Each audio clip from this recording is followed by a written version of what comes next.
যেভাবে করা হয়েছে যে মব জাস্টিস, এটা হলো কোনো অবস্থায় গ্রহণযোগ্য না, এটা কোনো ব্যবস্থায় গ্রহণযোগ্য না। অ্যারেস্ট হয়েছে নুরুল হুদা সাহেব, আর এটা হলো গতকালকে উনি ইসে থেকে অ্যারেস্ট হয়েছে, কী জানি বলে এই উত্তরা থেকে। বাট ওনার যেভাবে করা হয়েছে যে মব জাস্টিস, এটা হলো কোনো অবস্থায় গ্রহণযোগ্য না, এটা কোনো ব্যবস্থায় গ্রহণযোগ্য না।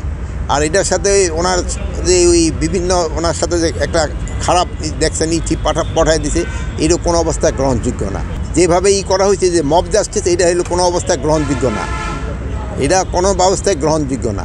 আর এটার সাথে ওনার যে বিভিন্ন ওনার সাথে যে একটা খারাপ দেখছেন চিঠি পাঠায় দিছে, এরও কোনো অবস্থায় গ্রহণযোগ্য না। আপনারা বলবেন যদি কোনো কিছু থাকে, এই সব কোনো ঘটনা ঘটলে আইন শৃঙ্খলা বাহিনীর কাছে তারা হস্তান্তর করবে এবং আইন শৃঙ্খলা বাহিনী প্রপার অ্যাকশন নেবে। আর ওখানে আরেকটা দেখা গেছে যে আইন শৃঙ্খলা বাহিনীর সামনেও ওনার উপরে করা হচ্ছে।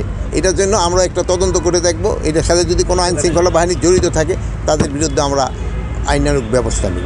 সুরক্ষা আইন করতে যাচ্ছি, কৃষি জমি সুরক্ষা আইন, কৃষি জমি যেন দখল না হয়।